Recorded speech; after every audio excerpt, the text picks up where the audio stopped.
Hello everyone. I'm going to continue with discussing how to meet the nutritional needs for children. In this case, we're moving on in Chapter 16 to talking about feeding toddlers and younger children. So toddlers are ages 1 to 2.5 years of age. They are growing and developing at a slower rate than they did as infants, but they continue to need adequate calories and essential nutrients to maintain growth and activity levels. Meal times can be a challenge due to small stomach capacities. Their appetite decreases, short attention span limit, their unwillingness to eat certain foods or try new things or a variety of foods. They do imitate the food preferences of others.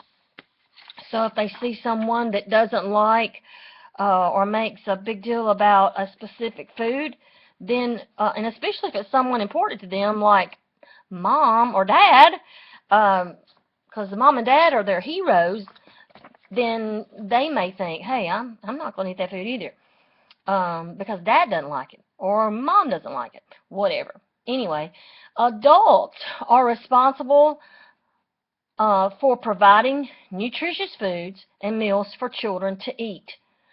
And I'm going to refer you to www.choosemyplate.com, and we will be looking at that website more in depth, but I do want you to take some time to go to Choose My Plate and explore that website, because part of our nutritional project, it's a three-part project. We will do some of it as in a group setting, hopefully. That is depending on our time limits. Seems like every time we get started with a group activity, the time flies and we don't ever get to totally complete it, it seems, or at least carry it through. But this one is the activity that I'm referring to, in which you need to be looking at Choose My Plate, is the website review. And we're going to be reviewing other websites that are relevant to nutrition, obviously. But that one is the main one. That's where we're going to start. So go ahead and go to www.choosemyplate.com and be exploring, looking around, seeing what you see there, because we're going to be coming up with a web review. That's an assignment that we will be doing as a part of our nutrition project. And I am going to create a different video as well as lecture notes to help you, guide you as you prepare to do that activity. And again, I mentioned this the other night, and I haven't talked to anybody. Of course, we're the last ones to leave the building on Thursday evening, with the exception of the EMS group, and they're on the other side of the building from us, so we never see those guys, unless you guys see them in the parking lot. I don't usually see them, because I exit out a different door from you all. But anyway, what I'm trying to say is, I'm hoping I can check with someone at Currahee to see if we can actually go to one of the computer labs that is open during the time that we have class on Thursday evening, so that we can work on the web review. But there again, I've got to check and see if that's something that we can do, because I would like for each of you to have access to a computer. Okay. Again, adults are responsible only for, let me start over. Adults are responsible for providing nutritious foods and meals for children to eat. And that's where I got off on my plate, and I sidetracked talking about our nutrition project, but that's important because that's something that we do have coming up. Adults need to help children consider variety, flavor, texture, color, and temperature when planning meals. excuse me, I said adults need to help children. Adults need to do that when they are planning meals for children. I missaid that. Table 16-1 is a green box at the top of page 408, is recommended daily food group intakes for toddlers, preschoolers, and school-age children. Also, there is a figure at the bottom of 16-1, page 407. It's a Choose My Plate graphic, and it is much more detailed than the typical Choose My Plate graphic. It's a very good one to refer to because, again, back to the nutrition project, one of our parts of our project is planning a menu. And there's a sample menu with serving sizes for toddlers, figure 16-1 at the bottom of 408, and 16-3 at the bottom of page 412 is another menu. Those are examples of menus. I'm calling your attention to them because, like I said, that's another part of the nutrition project. There are 3 parts to it, and I've talked about 2, the website review and the menu planning. And you all have been given the rubric and the directions, so I'm just pointing this information out to you that's actually in the textbook because, again, your textbook is a reference. You can use your textbook to refer to this information, and you can use it as a reference and actually make a citation for it when you are asked to do that for your nutrition project. Okay, once again, another table, 16-1. It's a yellow box at the bottom of page 409. Did I already say that one? Age-related behaviors in regards to food. I'm kind of going back and forth. There was 2 different menus that I wanted to point out, examples of menus, and then there is some age-related behaviors that you will see in regards to food. Supporting positive feeding habits. Children determine what they will eat and how much food they are willing to eat. They are the ones that determine that. Again, remember I said they have small stomach capacities, but serving sizes should be appropriate for the child's age. Expect skipped meals and picky eaters. Avoid letting children fill up on milk if they won't eat. Respecting these roles reduces power struggles and helps children develop trust and independence. Another checklist, 16-2, is a green box at the bottom of page 414, talks about introducing new and unfamiliar food. All of these tables and charts and graphics point out to you guys for a reason. Like I said, this book is a great reference.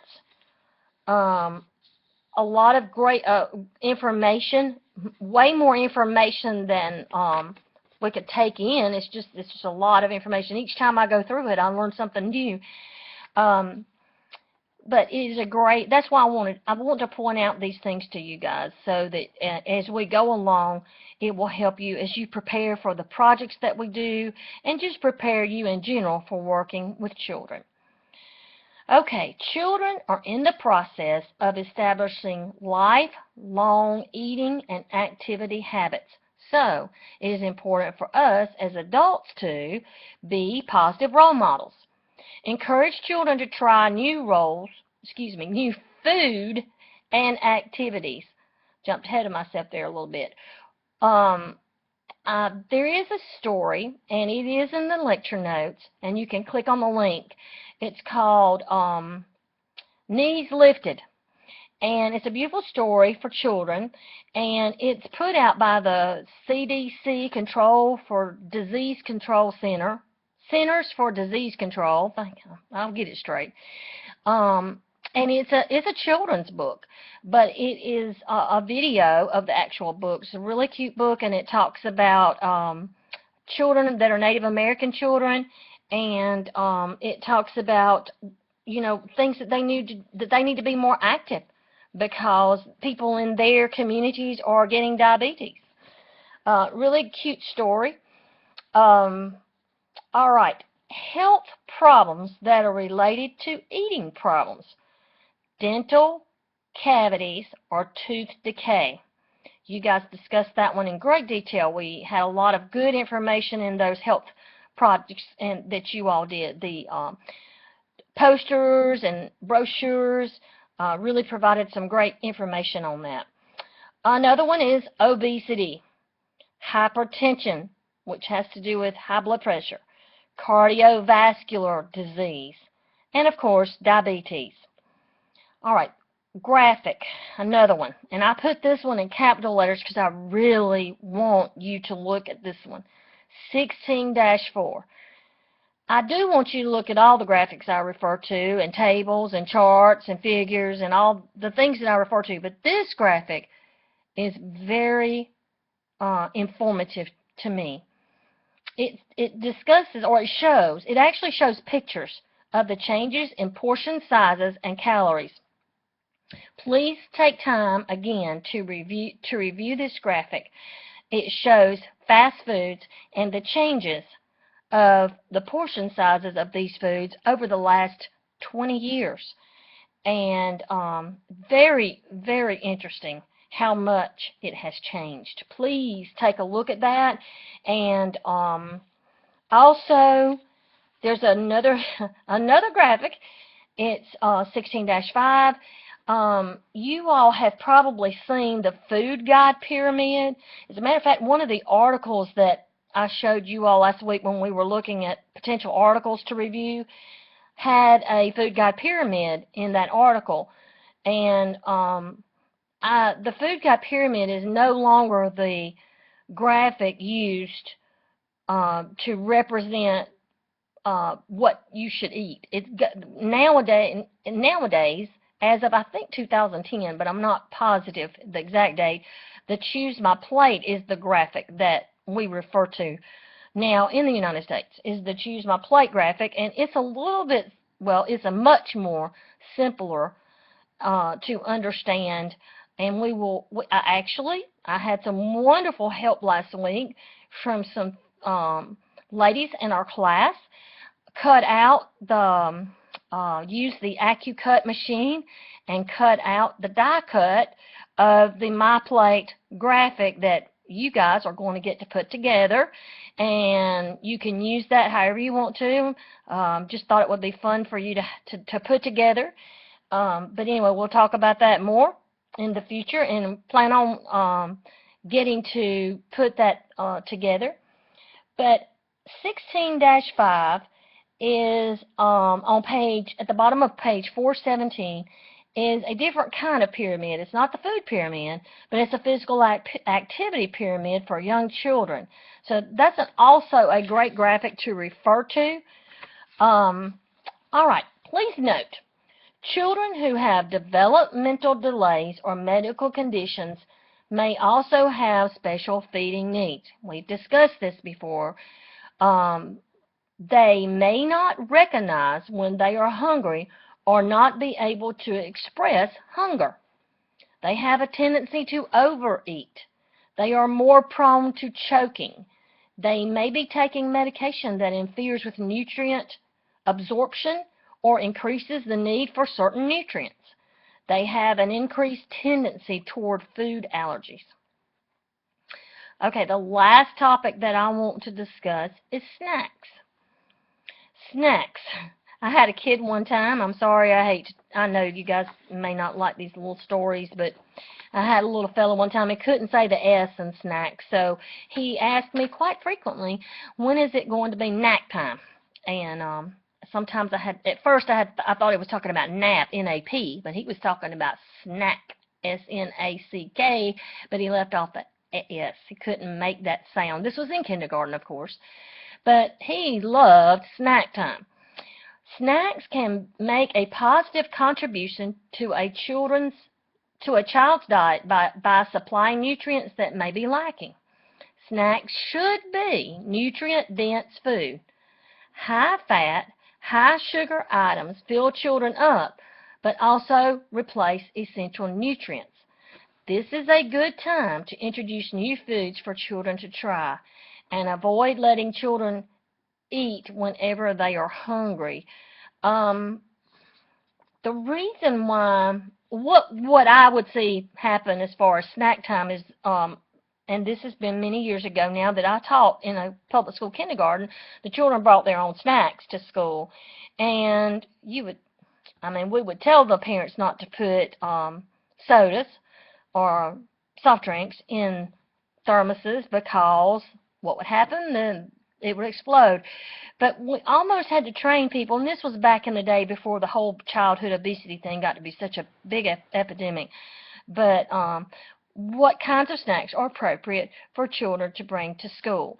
Now, depending on what type of program you work in, the children may not be allowed to bring their own snacks. The snacks will be provided. And if you are in a place where the center is providing the snacks, then you have more control over what the children can eat, or what they're exposed to. So anyway, that's all I have for chapter 16.